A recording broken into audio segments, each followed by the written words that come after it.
Famille, bonjour, j'espère que vous allez bien. Aujourd'hui, on va se rappeler un peu du pourquoi est-ce que Jonas a fait 3 jours et 3 nuits dans le ventre d'un poisson. Oui, on va se rappeler parce qu'il y a des leçons à tirer dans ce passage-là. Et Dieu veut que je donne ceci comme exemple. Et ça, c'est mon message de base. C'est sur ça que je vais m'appuyer pour dire ce que j'ai à dire ensuite. Famille, la Bible dit que Dieu a envoyé Jonas pour aller dire à un peuple qu'ils ont péché contre lui, que sa colère va s'élever contre lui, contre eux, et qu'il va frapper cette ville-là, ce peuple-là. Et Jonas s'est vu petit. Jonas a dit, moi où je suis là, je ne peux pas. Ce que Dieu me demande là, c'est trop fort pour moi. Je préfère même quitter là, tellement que la voix de Dieu le hantait. Il a dit, non, je vais quitter là où je suis là. C'est dans ça, il allait prendre le bateau, il voulait fuir, et puis le poisson allait l'avaler. Il est resté 3 jours, 3 nuits dans la bouche, dans le ventre du poisson. Famille, quand il a crié dans le ventre du poisson, jusqu'à Dieu a eu miséricorde de lui. Il s'est repenti dans le ventre du poisson. C'est pour ça que le poisson l'a vomi. Il s'est repenti. Il a commencé à crier. Oh Dieu, aie pitié de moi là où je suis ici. Là. Je sais que j'ai péché contre toi. Je t'ai désobéi. Mais crois-moi, si je sors ici vivant là, ce que tu m'as demandé, je vais faire. Dieu a ordonné au poisson, le poisson l'a rendu, l'a vomi. C'est comme ça qu'il s'est levé, ce qu'il ne voulait pas faire là. C'est-à-dire qu'au lieu de faire ça au début, il n'a pas voulu. C'est-à-dire qu'il a voulu échapper à la voix de Dieu.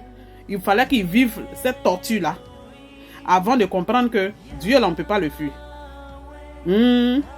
Donc c'est comme ça qu'il s'est levé et puis il allait annoncer ça à ces peuples-là. Et ces peuples-là, ils se sont repentis et Dieu ne les a pas frappés. Pourquoi je donne cet exemple? On est dans une époque, on sait tous que le salut, pour que l'homme soit sauvé, il faut que les serviteurs parlent. Il y a des serviteurs dans ce monde. Il y a des prophètes, des pasteurs, des voix autorisées que Dieu a établies dans ce monde pour pouvoir apporter le réveil. À travers eux, Dieu apporte le réveil. À travers eux, Dieu apporte le salut aux humains. On est d'accord. Mais quand il s'agit de réprimander l'Église, de réprimander son peuple, de réprimander ses serviteurs, on veut que Dieu n'a qu'à passer par qui pour nous parler? Moi, c'est ma question que j'ai pour vous ce matin. Dieu n'a qu'à passer par qui? Lorsque Dieu voit son serviteur pécher contre lui, son serviteur est en train de prendre une voie qui ne l'honore pas, son serviteur est en train de l'abandonner pour une raison quelconque dans ce monde, vous voulez que Dieu passe par qui pour nous parler? Parce que j'entends souvent, cette femme, elle aime juger. Cette femme, elle passe son temps à critiquer les hommes de Dieu. C'est elle seule qui est parfaite. Pour elle, tout le monde, tous ceux qui sont dans ce monde-là, tous les hommes de Dieu là, c'est tous les faux. C'est elle ce qui est vrai. Famille, il ne s'agit pas de tous sont faux, qui est vrai, qui n'est pas vrai. Il ne s'agit pas de ça. Il s'agit d'être dans son ministère. Il s'agit d'être intègre aux yeux de Dieu. Il s'agit d'être dans la loyauté et dans l'obéissance avec Dieu. Oui, parce que beaucoup sommes nous sommes incapables d'annoncer quoi que ce soit à qui que ce soit. Beaucoup sommes nous sommes là lorsque Dieu nous envoie. Ah Seigneur, ça je ne peux pas dire, comme Jonas. Mais Jonas au moins il s'est repenti après. On vit des situations compliquées, nos vies sont difficiles comme ça. Avec toutes les prières, rien ne va chez nous. Pourquoi? Parce qu'on est rebelle envers Dieu. Parce qu'on est têtu, parce qu'on n'écoute pas Dieu, parce qu'on juge sans discernement, on juge sans comment on appelle? On juge sans discerner. Laissons ceux qui ont décidé de marcher dans l'obéissance avec Dieu, marcher dans l'obéissance avec Dieu. Si nous d'autres, on a décidé d'être désobéissants là, marchons dans nos désobéissances. Sans perturber les autres, quoi. Laissez-les. S'il y a quelque chose que vous ne comprenez pas, on ne comprend pas. On n'a qu'à prier. Mais c'est quoi? Non. Mais pourquoi est-ce qu'elle est comme ça? Vous voulez que Dieu passe par les animaux pour parler aux hommes de se repentir? Vous voulez que Dieu passe par les oiseaux pour parler aux hommes de se repentir? Ou c'est comment? Dieu ne va pas passer par tout cela. Parce qu'on n'a pas le même langage, parce qu'on ne va pas se comprendre. Pour que Dieu agisse à travers l'homme, c'est pas l'homme que Dieu passe pour agir. Pour que Dieu bénisse une personne, c'est pas l'homme que Dieu passe. Pour que Dieu intervienne dans ta vie, il passe toujours par l'homme pour venir intervenir dans ta vie.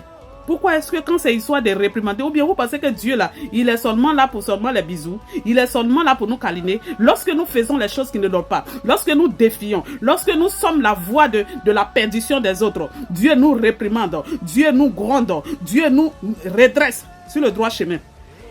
Eux, ils sont qui et puis on ne les parle pas. On est tous des hommes là. Devant Dieu, on est égaux.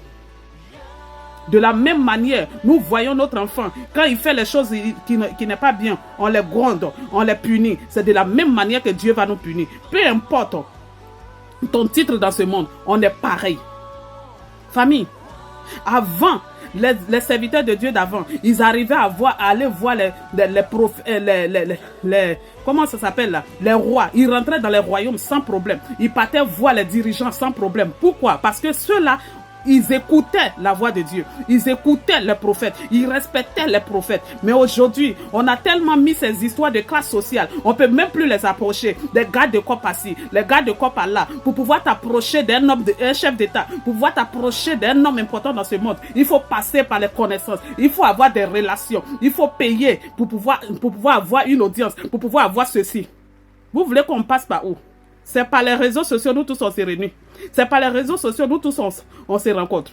C'est par là-bas aussi qu'on va laisser les messages. Donc si Dieu envoie quelqu'un de laisser un message, il va le laisser tel comme il veut. Quand il dit ainsi parle l'Éternel, si vous n'avez pas peur, de Dieu, ayez crainte pour vos vies.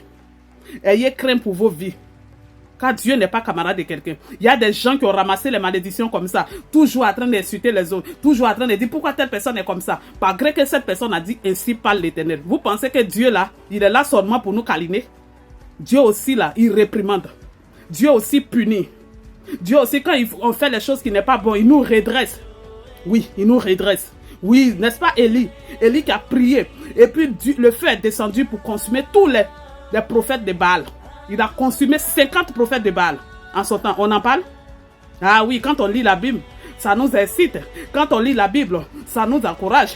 À l'époque, là, on est content quand on voit ça. On dit Dieu est puissant, Dieu est guerrier, Dieu est tout puissant. Il est écrit aussi qu'il ne change pas. Il est le même hier, aujourd'hui, éternellement. Pourquoi nous refusons d'accepter la vérité? Pourquoi? Parce qu'on nous a fait comprendre tellement que non, eux ils sont trop importants. Non, ils ont des grandes églises. Ils portent les 3 pièces. Ils sont ceci, ils sont cela. C'est zéro devant Dieu. Nous sommes égaux. Quand Dieu veut parler, il ne regarde pas à cause de ta classe sociale pour te parler. Il peut utiliser n'importe qui pour venir te donner un message. Il peut utiliser n'importe qui pour venir te redresser. Nous sommes égaux. Nous sommes égaux. Au nom de Jésus. Amen.